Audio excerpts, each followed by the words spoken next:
Hey everybody, it's Tuesday. It is Tuesday, and welcome to this week's edition of Hook, Line, and Striker. I'm Josh. And I'm Emily. Thanks for joining us here tonight. Comments on. Yeah, that is for sure. So we do have comments on our screen. If anybody is here joining us, throw in your comments, throw in your questions, because we love to hear that.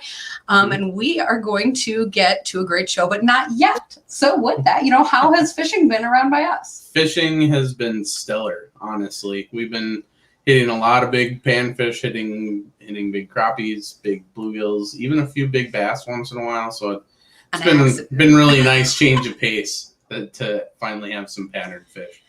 Well, and one of the things about that is, where we are in Wisconsin, we have been seeing some consistent weather patterns. So, some kind of crazy rain thrown in between, but otherwise some consistent heat and humidity. And so with that, fish have fallen into patterns, which are fairly typical for summer. And one of the keys has been targeting those deeper fish. So we are looking for, even off of weed lines, into that deeper brush. You can find fish shallower, especially go out with your bobbers. That's a great time. Bring the family. But if you are looking for those bigger fish, like Josh was talking about, we are targeting some deeper water than that. Yeah, we were running our small slip bobbers in 25 feet of water. So don't be afraid to make some room with your bobber knot and throw it out there. A lot of times you don't even have to throw it very far. You just drop it over the side of the boat and just let it do its thing. Yeah, that is perfect. We were fishing that deep brush and we were seeing a lot of fish kind of pop on the surface along that way. So even though we were fishing deeper, like we're saying, we did kind of have to move brush pile to brush pile throughout that day to make the fishing happen. Yeah, and the AquaView really helped with that. We just stop over some brush, take a look, and even, you stop 3-4 feet down and there'll be fish stacked just under the surface chasing some food, and then you go and you can check around the brush for the bigger fish too. But if there's nothing there, just move the next one. Even if you're showing what might be marks, it might just be weeds or who knows. The camera doesn't lie. So that's for sure. And with that, to the viewers tuning in with us, let us know where you guys are at, and let us know how fishing is going for you, because I love seeing those trends across the areas. This time in summer, sometimes there can be a lot of similarities, and maybe what one person is doing might help you as well. So with that, let's move on a little bit and get to our guests of honor. So we are here with Sara and Tyler of Sportsman's Journal. So welcome. How's it going, guys? Hi, thank you. Yeah, we're doing well. So love your background. One of the most beautiful backgrounds that we've seen yet, I've got to say. Not that we're judging. We did it on purpose. Yeah. So I guess, for people who maybe aren't familiar with you guys, if that's, a thing, tell us a little bit about yourselves. Hey, Toby. Oh, it's a thing. Go. You want me to tell? Okay. So Sara and I are the hosts of Sportsman Journal TV show, and we've been doing that on Fox. It used to be Fox Sports, and now it's Bally Sports. So that's kind of a new change. That's started actually after first quarter, which is first week of April. Yeah. It's switched over to Bally Sports. So this year we'll be on Bally Sports for the first time, but we've been doing this. This will be our 5th season where Sara and I have been doing it full time. So we're excited about that. And Sarah's from Wisconsin originally. I am. Yep. Born and raised in Wisconsin. Rosendale, Wisconsin. Oh, okay. And I am and I am from Iowa originally, small town. And we met at a wedding. Very cliche. Met at a wedding in Green Bay. Yeah. In Green Bay, yeah. Yeah. So she couldn't keep her hands off me on the dance floor. What he likes to say. So we met there, and then we've been married for going on 6 years coming up, actually. Yeah. In 18 days or something like that. Yeah.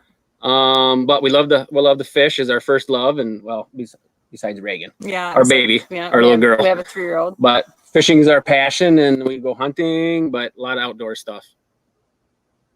Very cool. That is awesome. And it's really cool for us, I guess, to be here with another fishing couple.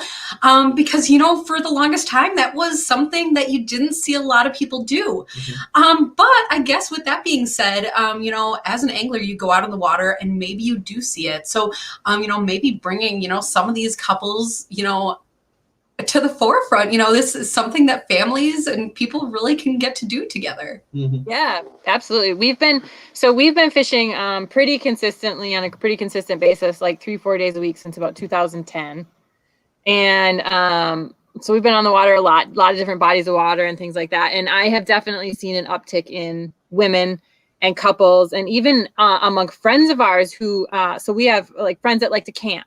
But a lot of times the wife wouldn't come fishing. And then now we're starting really to see a trend of where she comes along or she's learning. And so it's really cool to see a lot more women out on the water. It's really a neat thing. Yeah. The thing that I tell Sarah all the time, she never tells me this. And I'm not trying to be funny or anything, but this is the truth. I tell Sarah all the time, when she catches a fish, it's just like I caught it. Watching her develop through when I first met her to now. I mean, she can go out and do everything that I can do, sometimes better. But when she catches the fish, it's like, all right, it's like I'm just as excited for her as she is for herself. But I think she is not quite as excited for me when I catch one. The competition is between her and I think is more on her side, but still there, which is good. But I think that's the best part about when you fish with your wife or your girlfriend or whatever it might be. But it's your best friend in most cases, I guess, if you're married to them. So I think that's really cool to be able to share.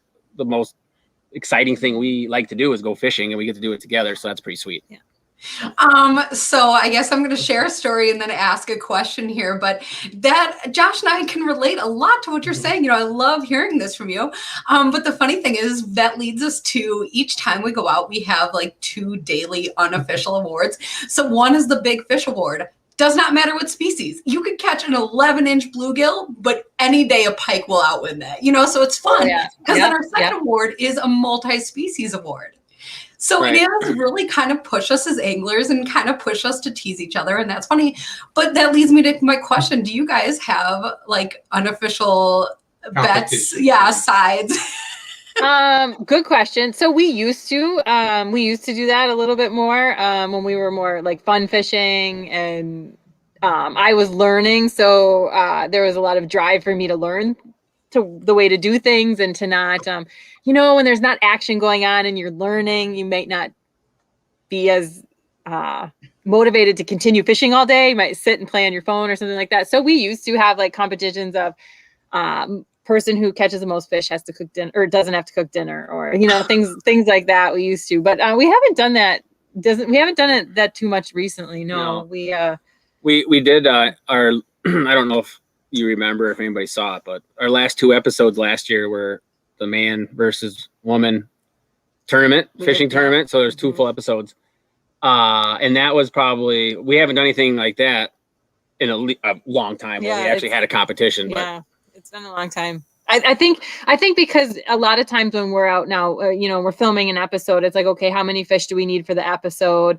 And then, it doesn't really matter who catches what, as long as there's kind of a balance. And then, okay, now we need a big fish. Who's going to get the big fish? So there's more talk of like, just like what we need as far as strategy, the episode goes versus him versus I. But yeah, we did the tournament, Tyler versus Sarah, last year. So that was a lot of fun. And that we didn't actually have any side bets. Somebody asked us that if we had any side bets, and we didn't. We just. I should have made some. I won. Barely won. Barely. I think there's just a lot that goes into planning out the episodes and things like that. That it's just it's when you go like I tell Sarah this all the time. When we go fishing, I don't want to say the fun's gone, but it's a lot more serious than just because we got to get this stuff done. We have a limited time. Our camera guy's with us for a limited time, whatever the situation may be. So it's a lot more. We're more focused on actually the work aspect than it is maybe enjoying reeling in a fish or staying in a spot, as that there'll be a lot of fish there, but you're going to try to find a bigger fish. Yeah. So you got to move and kind of when you don't really want to, right? So it's a different aspect of fishing is when we're trying to do it as our job so much as if it's fun between the 2 of us. We have gone out this year more like in the summer, obviously with the border being closed and us being able to get out a little bit more. But so Reagan's been joining us. And so she has a little pink rod and she has caught. Are you not going to tell the story, are you? I don't know what story you're talking about, but she's caught a smallmouth bass and she was fishing for walleyes. So she's reeled in some walleyes and I feel like we're getting a little bit more back into the fun of it because we're seeing it through her eyes. Watching her do stuff for the first time is pretty cool. Yeah, it's cool. exciting to see. We went out. I'll tell you the story. I didn't want her to tell you, but I thought she was gonna. So it's a little pink, like I don't know what it is, Barbie pole or something. It's I don't know. Whatever. It is, yeah. But we went out and we're actually I had it. So they're only like 20 inches long. And so we were slip bobber fishing for walleyes and like 18 foot. So I got this thing and I'm pulling the line and it's going inside the spin cast thing. I have no idea if it's sticking or not. I don't know if it's moving. So we cast it out and the bobber goes down in like 10 seconds. I was like, Reagan, come over here. He's trying to set the hook with this thing in a gong show. And we get the hook set and she's reeling it in. And of course, there's no drag on this thing. Yeah. So it pulls one time and snaps the line off. And it was unfortunate, but she gets to use our rods, and she has a little bit harder time, obviously, because it's long. But she did reel one in, and then she was so proud of herself for reeling it in. So then she was telling all her grandparents when she talked to them on the phone how she caught a walleye. Yeah, so that's pretty cool. That's awesome. And leeches are her favorite thing. Yeah, she loves playing with the leeches, believe it or not. Yeah. I'm not a huge fan of leeches. They are. She calls them her little buddies. That is way cool. Yeah. That is so cool. That's definitely fun to see. It actually reminds me, my dad actually had always told me the story that I would go fishing with him. We would just do like little campsites and stuff, family traveling. And I would sit on the dock with him and I would pull all the worms apart into like little tiny pieces until they were like so hard to use. And then like one day though, I like grew up and I was like, no, that's a worm. And I like never did that again. So, I mean, that's a thing about fishing with kids though, is like, that may change. Like her little buddies might become. Yeah. Don't touch them anymore. Yeah, right? well, I'm not a big fan of leeches. I'm better now, but I try really hard not to implement my irrational, ridiculous fear of leeches onto her. Like, oh yeah, it's fun, play with the leeches. Yeah, and then I turn around. We're both fishing for about 5 minutes. We turn around, she's in the live well, and she's got like 5 of them crawling up her arm. She's like, look at my little buddies, and Sarah's like, That's really funny. Yeah, definitely want to encourage like that she doesn't, pick up on stuff like that. And so we try really hard, if we go out, it's just for a few hours to like really encourage her to not be sour on it. Cause that's the big thing. Is you don't want her. The last thing we want her is to hate fishing or not want to go with mom and dad. So yeah, that's for sure. So I guess with that, how has fishing been up by you guys? And remind us your location. Did you do that? Sorry. No, we didn't. No. So we're coming to you from Northwest Ontario, about 200 miles directly north of International Falls, Minnesota. So you guys are from Green Bay. It's like a 12-hour drive. 13-hour drive, depending if you have a boat or not pulling it. But so we're up here a ways. Yeah. And fishing has been... It's fishing, but it's been pretty good. Obviously with the border closed, there's not a lot of pressure on the lakes. So that aspect has been good. But still fishing, if you go out at the wrong times, we went out, for example, Tyler, for my birthday, he took me out and guided me for muskie fishing. He did everything. And I still haven't got paid for that. And, and I did really well. Nothing huge, but I had really a lot of numbers. And then, we did the same thing and we let Tyler do it, and it was just the weather conditions weren't right, and that was my excuse. Yeah, so it is, it is still fishing, but the walleye fishing has been real good. Really good right now. We kind of have a pattern nailed down on that and what to do, and everything. Oh, Sarah hit the nail on the head. Just the pressure is not. It's not here. I mean, let's be honest, a lot of the people that fish on these lakes up here are Americans, guests at tourist camps. And absolutely, when they're not open, there's no pressure on the lakes. I mean, you have some locals that come out weekends mostly. But these fish haven't seen a bait for a while. And a good thing for the lake we happen to be on, which is Cliff Lake, it's notoriously a difficult walleye lake. Clear water, deep, not a lot of main lake structure, so a lot of deep basin stuff, and it's cold. It takes a long time to warm up, so the fish take a long time to grow. So it's very not very fertile lake.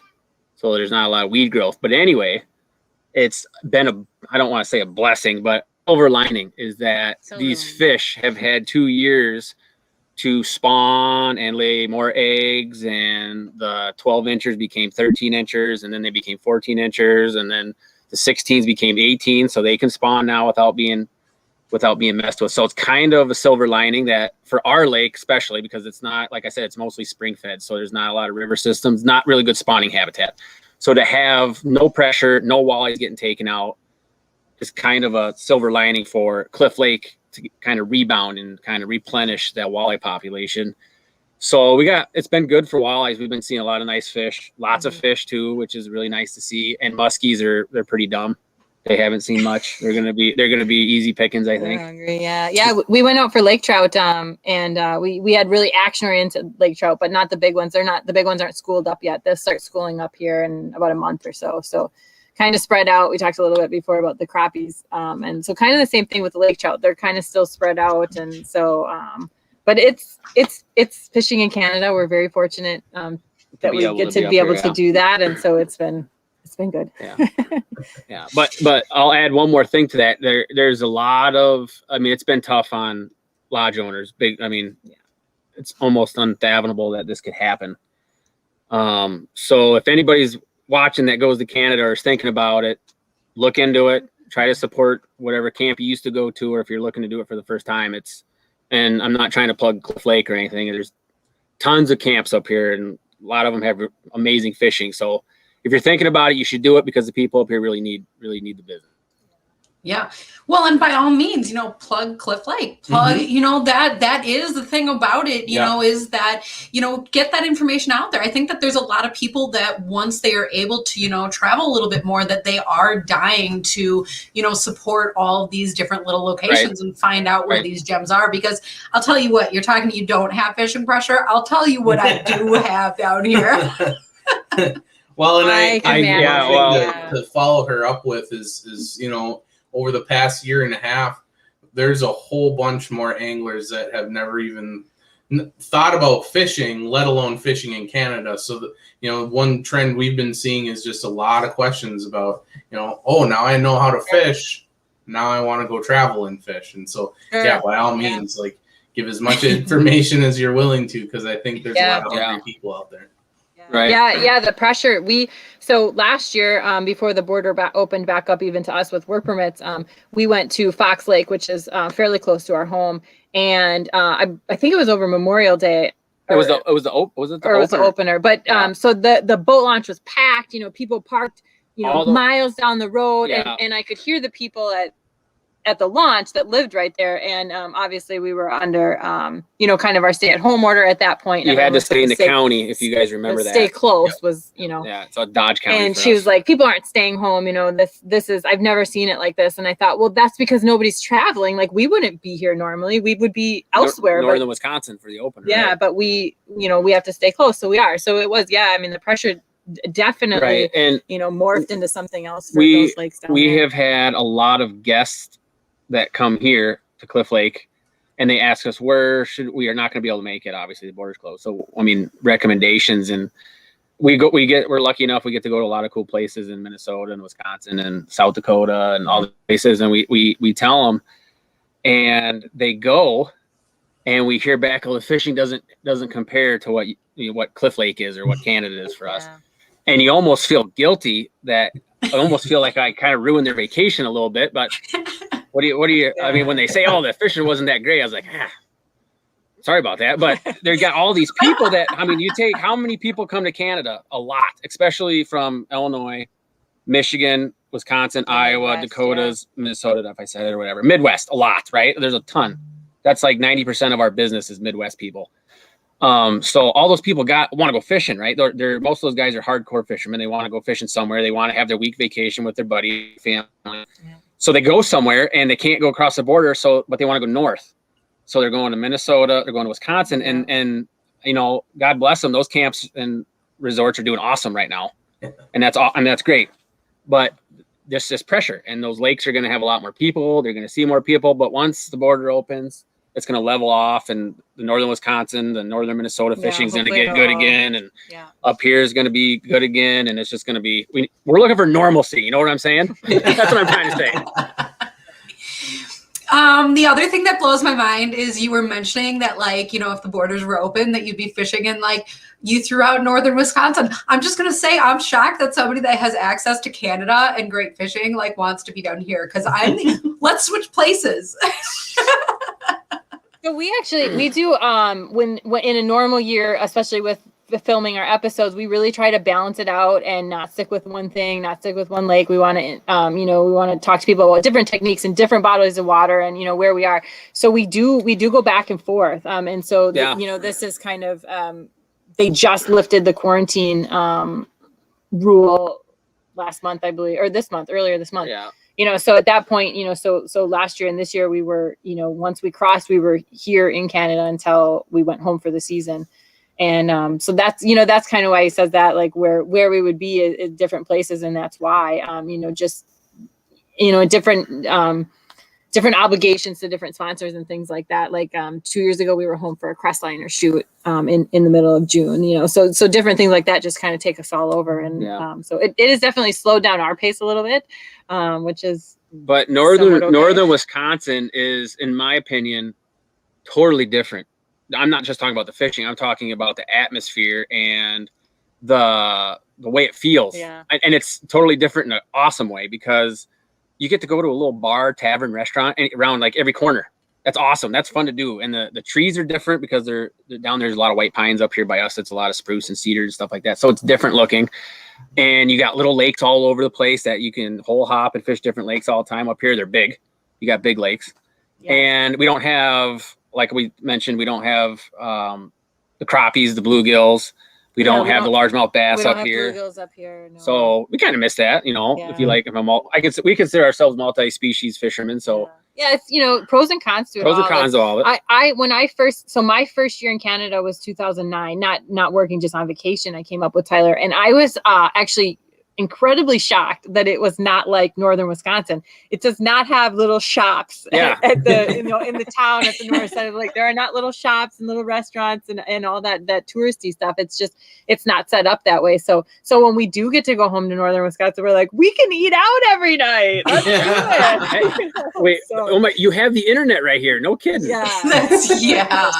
Moderate conveniences, it comes into play. But I think that's the draw to Canada, though, is that you're going to see a moose. Mm-hmm. You might see a bear swimming across the lake, and behind it's a wolf chasing it or something. I mean, that's the definitely draw. Definitely for people coming up to visit, it is definitely a different world for that week vacation. And there's a reason, that people love it up here and love to do that and stuff. But it's the same thing of like why we're okay coming home for a little bit, and being like, okay, we're gonna go try some lakes in northern Wisconsin. Well, and for the people that are watching, if you've never watched any of Sara and Tyler's stuff, a lot of it's on YouTube right now. We got done watching. We were doing a crappie binge on YouTube, and you guys came across. So we watched your Minocqua crappie beatdown. That was a fun shoot that you guys had. Yeah. Yeah. And so you do move around a lot. You guys, that particular episode, you were wacky rigging gulp minnows, and so you do learn little tips and stuff like that too. So that's that was I had that episode in my pocket since 2004. When he was just I was in Iowa being a TV host, fishing a small lake in Iowa. It's called Pleasant Creek. And if anybody's watching it from Cedar Rapids, they'll know it's also known as Palo. But these crappies would sit underneath logs, and you could see them plain as day, but you couldn't catch them because you go past them like so fast. Like you tube jig, you go right by them, and they weren't gonna like go down after it. And you couldn't get to them because of the wood, so you couldn't like stay on top of them with anything because they weren't coming out from the tree. So we were using, I don't remember what we were using, we were using like a little, not the actual. It was a power minnow, Berkeley power minnow is what I started it on. But we had those on like a jig head, and they were just darting too fast, and they wouldn't eat it. It's like, come on, like you get like 2 seconds, 1, 2, and it's gone out of their face. So we're like, okay, we got to figure this out because they're right here and they're all like 14 inches. We got to figure this out. This is killing me. So we took the power minnow, 2-inch power minnow, and we just hooked it just like a wacky rig right in the middle, no weight, nothing. And with ultralight, 2-pound test, you can fling the thing out there far enough and doggone it, that thing's really super slow. And if you just twitch it, they can't resist that. And they were pounding it. And so it was like, oh my gosh, this is awesome. And everybody wacky rigs bass, largemouth, smallmouth. And I just never seen a crappie episode on it. So we were excited. We've gotten a lot of feedback from that, a ton of feedback from that episode. Mm-hmm. So that was a good show for us. That was a good episode. Yeah. Well, excuse me. I love that, especially because, Josh, I'm going to, I guess, put him on the spot here, not to give away Josh's secret. He kind of brought up this theory to me maybe a little while ago, and he was like, crappies in a weird way are kind of like miniature little bass, and I don't want the fishing world to like freak out about that, very generically is what we're talking. But, the things that bass are eating, crappies are out there eating similar things too. And so we take a lot. I mean, Josh is a tinkerer, I like making baits and stuff. And if you take some of this bass stuff and size it down, and so we've tried different applications for weedless techniques. But I love hearing what you're saying, and that's something, a different presentation that other people just aren't putting out there. Even that in itself will get a bite. Yeah. Right. Well, don't get too hard on yourself, Josh, because that crappie and bass are cousins, so you're not too far apart. Yeah. So what Emily was saying about giving away secrets is, I've been on this mission to take almost every bass bait that I can find and miniaturize it. So like when she says I'm a tinkerer, I'm actually, I have a whole tackle shop in our basement that I build tackle. Wow. And so I have, the screw lock. I have like number 8 screw lock wide gap hooks that I found somewhere in Japan that I handmade the screw locks for. And so I can fish, 1-inch baits on these screw locks, just weedless, just like a bass bait, so that that's what she was talking about. But you're right. They are cousins, and they do, if you find bass, you're going to find bluegills and crappies because bass are usually eating them. But what people don't realize is that they're eating just the small ones. The big crappies are also eating the small ones. Right. So they're mixed in there just with the bass too. Yep. Yeah. That's the thing too. Crappies they got a big mouth for a panfish, so they can get, they'll put whatever will fit in there. So a lot of guys are surprised that they hit big stuff, but I think they're pretty ferocious predators. The crappies, they don't get enough credit. Tyler loves. I love crappies. So, I love big crappies. Yeah. You guys share that passion. But a quick story here that kind of goes into with what you're talking about, and this is, I don't know why this is coming to me, but you can tell me to stop if I start rambling. It's funny that we're talking about crappies and eating small stuff and kind of treating them like bass, but northern Wisconsin, we'll go back. It's all one big circle, right? It all circles back. The Lake Escanaba Research Area. You guys familiar with that? Yep. I'm going to get some of my dates wrong here, but the facts are true. If you go in there and look, so every fish that's been caught since like 1950, you have to report it when you go there. And I believe that's one of the lakes that has no closed seasons. And you can keep whatever you want, except for, I think you can't keep a walleye unless it's over 28 inches. And they've never had one over 28 in this lake. And they, in like 1965, their first crappie showed up. But they had tons of walleyes. Like, I don't know what the numbers are, but let's just say 10,000 walleyes were caught annually out of this, which is probably high. We'll say 1,000. 1,000 walleyes caught every year, 0 crappies for like 20 years. And then all of a sudden a crappie showed up and they caught like 10. And then the walleye population was still high. But the next year, the walleye population was down to like 500 and they caught 200 crappies. And then the walleye population was down to 100 and the crappies were up to 1,000. It took 4 years for the crappies to take over the walleyes. So there was like 10 years of no walleyes caught while the crappies thrived. So those two, fish with teeth and a panfish, you'd think, well, how do they compete with each other? But those crappies they'll suspend, they'll eat Cisco, they eat big stuff. And they hunt in their big schools. They got big schools of crappie, so they could take over a forage base and even wipe out a big predator fish like a walleye, and then introduced walleyes back into that lake. And then it took like 5 years, and the crappies were gone, and there hasn't been one in like 20 years caught. Yep. So Well, it is an amazing point, though, that, people, especially people that live on lakes, because they're the ones who notice it. Or if you're a fisherman that visits similar spots over and over, you will see bodies of water change. And sometimes, fish have a natural cycle on them. That's a whole biology that I would have to get an expert, in to talk about. But I think you're making a great point that, water does change. But sometimes, being an angler, you got to adapt a little bit, because if crappies aren't great, maybe walleyes are, or vice versa. Right. Yeah, right. Yeah. Absolutely. Yeah. I don't know if my story made sense or not. No, yeah. Yeah. I promise you it happened. Well, and I mean, the other thing about crappies too, especially in some of the more, southern systems, is that they're cyclical, right? So they tend to, like you said, they roam around in schools and they eat massive amounts of forage. But when the bait dies down, so do the crappies. Right. They kind of eat themselves out of house and home, and then they'll come back up. And so they go up and down. And so when these lakes get hit really hard, that's why, you'll see 10 years down the roads, a super awesome crappie lake will be dead. People will say, oh, that's dead. That's been fished out. Great example, Red Lake in Minnesota. Yeah. In the last when I fished it during high school, it was on the down trough. They were catching maybe 1 or 2 a season, and now they're catching handfuls again, and they're big. And so that those kind of things happen with crappies and they do. Yeah. Well, that's just because they're kind of on the opposite side of the food chain. Yeah, Red Lake falls right into that same Escanaba theory that when you had, I don't know personally, but from the stories I've heard, when you were catching huge crappies on Red, the walleye fishing wasn't as good. Mm-hmm. And now the walleye fishing is peak, and you're starting to see more crappies, a few more coming, but the last 5-10 years, right, it's been all walleyes and very little crappies. So, yeah, it's a weird dynamic that they share. Mm-hmm. That is true.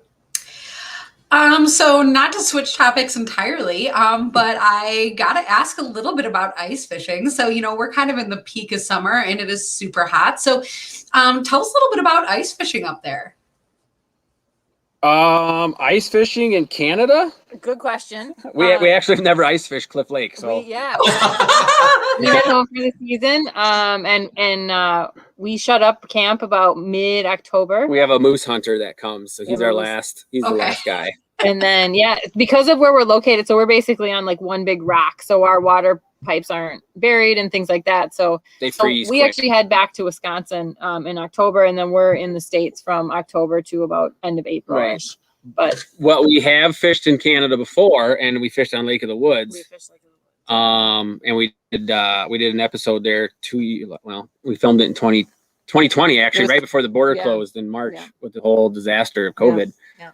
And we fished for crappies, and it was unknowingly, that was not what we planned. It was a blast.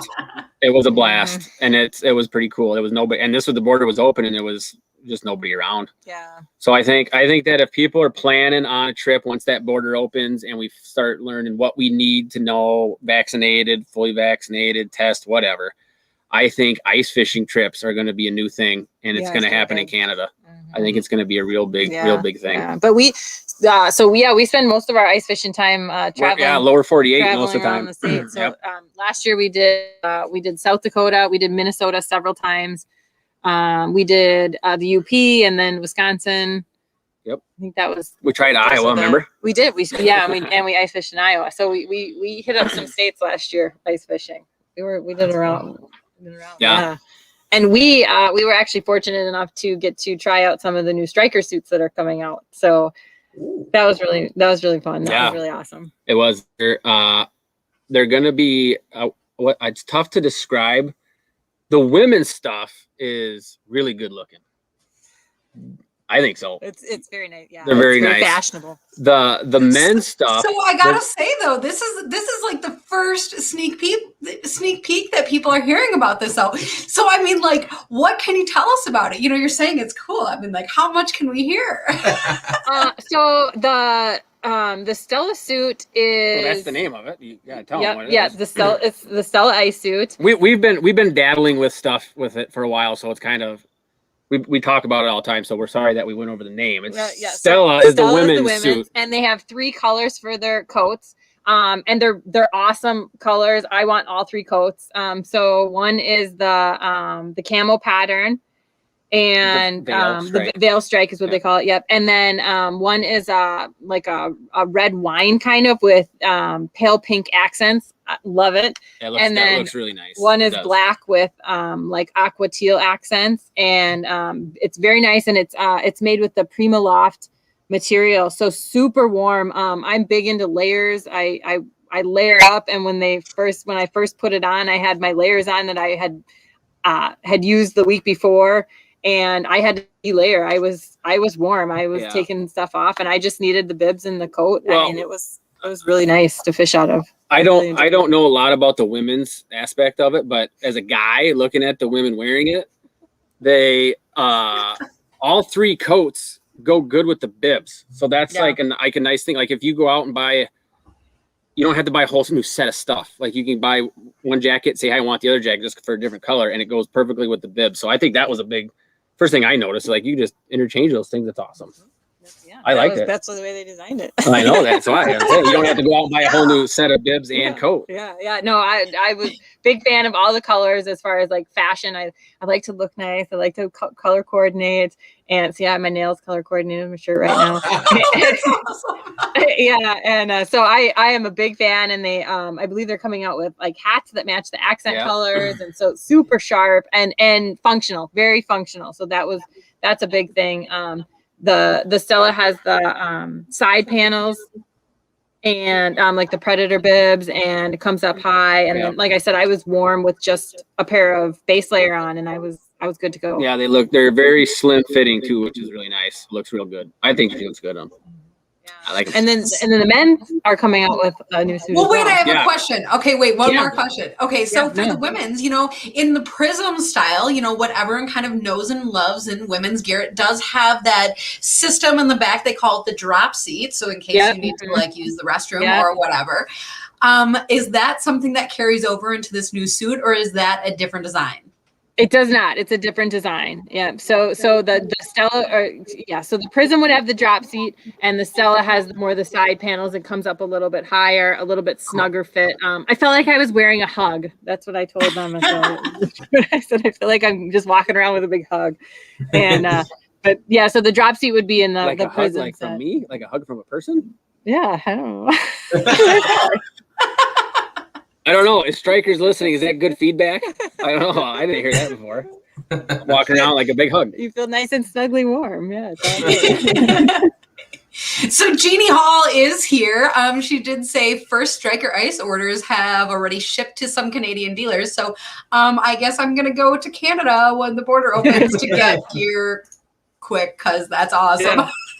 Yeah, it was awesome. I am a big fan. Yeah. I loved it. I really loved it. They are really sharp. And like I said, I'm the guy, but guys look at the ladies too when they're wearing their stuff, and they look good on gals. I think. Thank you. I like it. Yeah. And Tyler got to try out one of the new men's suits. Yeah. So they got a new one. Their new men's suit is it's top of line, top notch, best in the biz. Apex, it's called. And it is super duper light, really light, which is really nice, super nice. So it's made with this new material. It's called aerogel, and it's designed by NASA. So Striker went all in with the technological advances on this suit. It looks sharp. It's gray and black, which I like. I like the duller colors. That's just what I like. So I hit it off with it right away.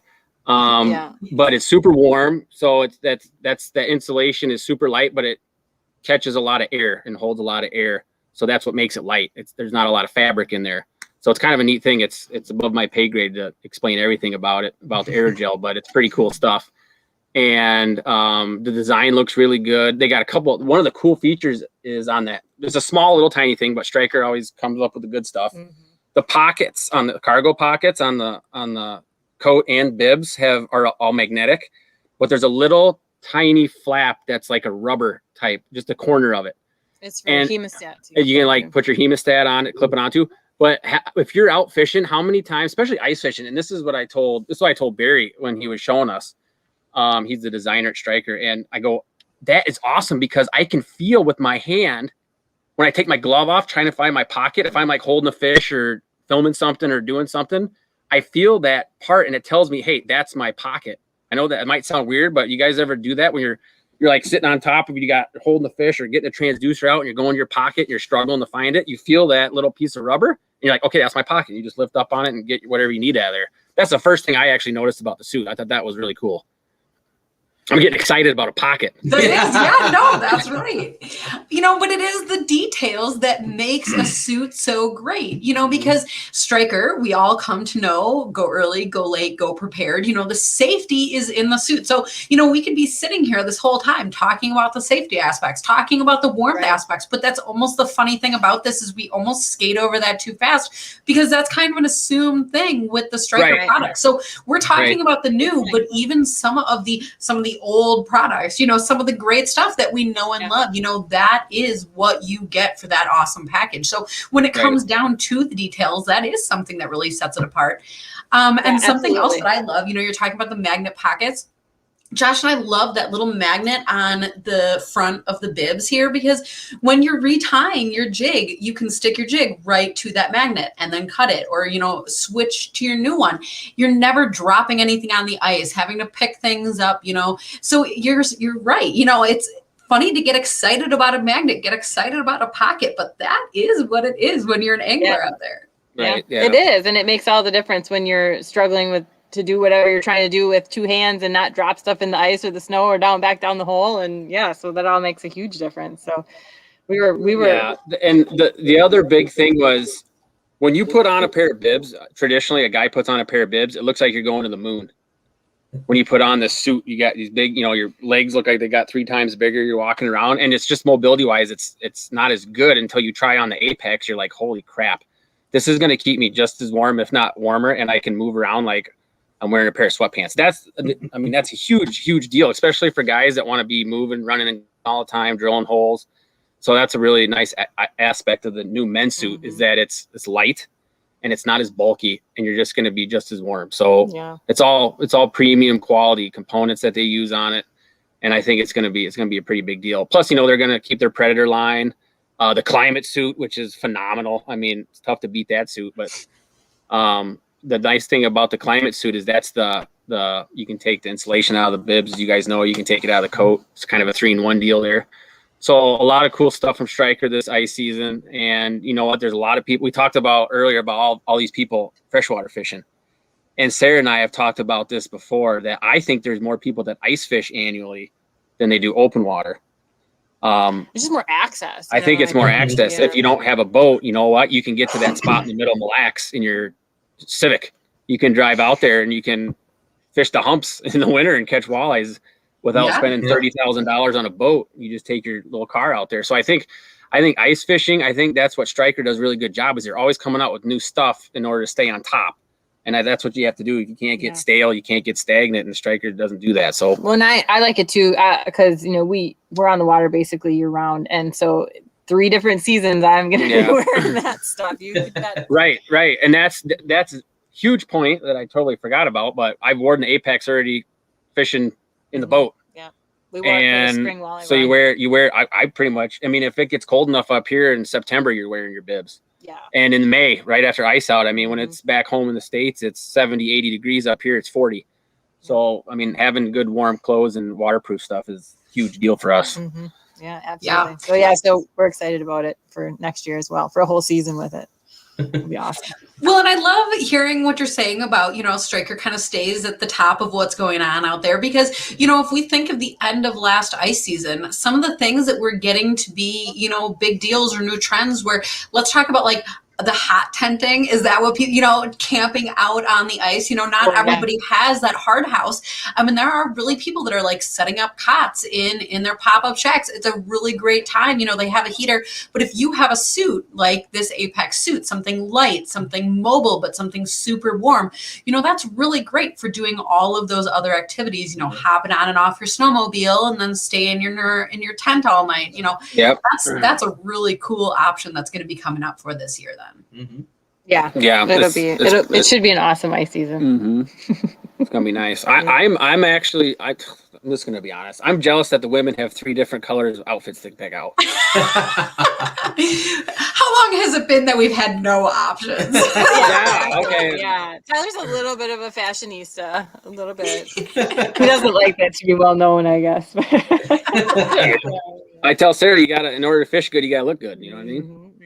Yeah. But excellent point, Emily. Exactly. How long have women been waiting? So now we have some more options, which is phenomenal. So people can get out and, look at, price points that they want or that they're looking for, and style wise what they're looking for, and, like the drop seat versus, higher, like if you're, this is the more hardcore female anglers, so whatever you're looking for, there's more options for us. And so that's right. Oh, did you talk about the pants? No, well, they're not new. They were new last year. I believe, the Prism Pants, which I also. Those are nice for in the boat too. Which I also really like. Yeah. Those are nice. I have those too. Yeah. Well, and I guess it's not also bad being a lady, because I guess I gotta say, between both of us, we're both technically wearing. Can we call them like an everybody shirt? It's not just a men's shirt, but you're wearing my favorite high tide shirt. I almost wore that tonight, or the low tide shirt. Matched. Yeah, thank you. We would have been twinning. Yeah. Yeah, and then so it's not all so bad. No. Yeah, we can do both. If Tyler wears the lady stuff, he'd probably look a little goofy. But that would be, you never know. So with all this talk about new stuff, what would each of you can answer this question separately, but what would your favorite piece of striker gear be if you could only have one? Oh boy. Oh my gosh, I have to really think about that. Well, I got. If I had a one thing, that's tough, because you go with the bibs and the jacket, because that's what covers the biggest part of the body. Yeah. But if I had one accessory, it would be the stealth gloves. Those things are awesome. Yeah, the stealth gloves are pretty. I love the stocking hats. I don't know the name of them, and I should. Sorry, Jeannie. But the gray and black one that are lined with the fleece, I love them because they're warm and they look good. They're cute, but they're warm and they don't make my forehead itch like crazy. And so I am a huge fan of those stocking hats. Like, it's been I'm soaking this all in. I'm just like, okay, I'm making mental notes for Christmas. You know what I mean? Yeah, but it's been a long time coming for some of the stuff, as far as women in the outdoor gear. I mean, we've been fishing very consistently, and I joined the team in 2010, really consistently doing things. And I had men's Carhartt bibs that were too long, were too big, they would get wet. I could not find what I needed to be comfortable. And, so here's Tyler with his stuff, and he's comfortable and he's good and he's got his boots, and, and I'm like, and I look over and I was like, oh my God, my brother's fishing with, shoot, that's Sarah. I thought it was my brother. He's dressed up in guy stuff all the time. So it has been a little bit of a long time there. The midget hat. Thank you, Jeannie. Yes, I love them. Yes, but it's been a long time coming, and it's super exciting to have options and to have stuff that's functional as well as the fashion. Right. Like, the functional part is a big thing, because for sure you're out on the ice. You need to be warm. Yeah. Fishing in -30, it's not. It's not fun when you're in -30 degrees and you're inside your tent with the heater on and you're still freezing, right, and you have your gear on. Something's wrong there. I've been down that road, several years ago. So, so this definitely helps and keeps you out on the ice a lot longer. So, but good question. Yeah, I don't really can't answer it without just saying the accessories, because the bibs and the coat are obviously, I am a big fan of the new Stella stuff. Really big fan. I was, 2 thumbs up, 4 stars. I loved it. Yeah. So, that would be my guess, or that'd be my choice. Vote, yeah. Would you take the bibs or the coat? Oh, boy. If I had to choose one, I think I'd go bibs. I'd take bibs on the. Yeah, bibs. I mean, because bibs is your whole core, right? Right. You know, so bibs is probably. But the coat option, like, and I don't wear my big coat all the time when I'm fishing, but the hat and like if you're going like snowmobile across To the and lake from, or when right, it's cold traveling. out, and yeah, like we did an episode out in South Dakota, and I filmed, and it got cold. It got cold at night, and it was windy, so I put that coat right on. I needed that. That is, yeah. No, I'm not making fun of you. I'm soaking it all in. Oh, yeah, that's a hard one. Oh my gosh, awesome. So if anybody at home is, watching this and laughing along with us, if you have questions, if you have comments along the way, definitely put that in the comments. And, even if it's something that we can't get to tonight, we will definitely get to it coming up and still get you an answer. So this is normally the point in the show where I ask people, how they can continue to follow your adventures. But I imagine that's kind of a loaded question here. Oh no, probably not. You can go on our Facebook page, Sportsman Journal TV, YouTube. We have Instagram as well. And then there's also a free app. It's called KOTV app.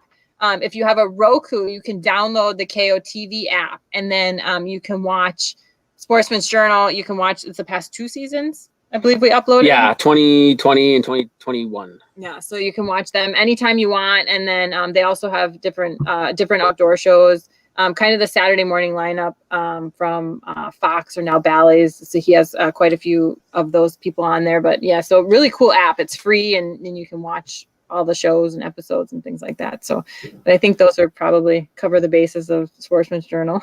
Yeah. Did you see the Pursuit channels on there too? Did you say that? Well, no, we air on the Pursuit channel, okay, but yeah. Well, there's a thing called Pursuit Plus. So anybody who has, Pursuit Plus.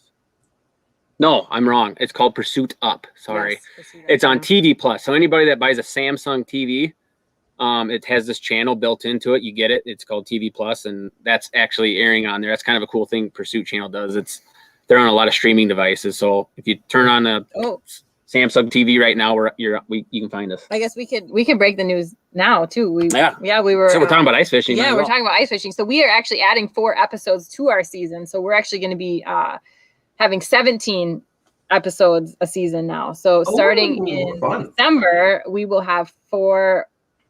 We'll have 4 this year, but 4 to 5 ice fishing episodes, and then we'll have 12 to 13 open water going forward. So, so that's exciting. Yeah, we'll be starting in 4th quarter. So this year, December, I think it's 4th will be the first episode. So we're excited about that. Yeah. Get to do more ice fishing stuff in our striker suits. Yeah. Nice. Darn. yeah, exactly. Yeah. Oh my gosh. Awesome. Well, thank you so much for being here with us tonight. Yeah, no problem. Thank you for asking us. Thanks this for has asking. been fun. Yeah, absolutely. Yeah. And to everybody at home, thank you for being with us as well, because it is always fun hearing from you guys, your questions, your comments, any kind of things that you add to the show. Always love to hear about it. So thanks again for being here. And other than that, looking forward to next week's episode of Hook, Line, and Striker. Night, everybody.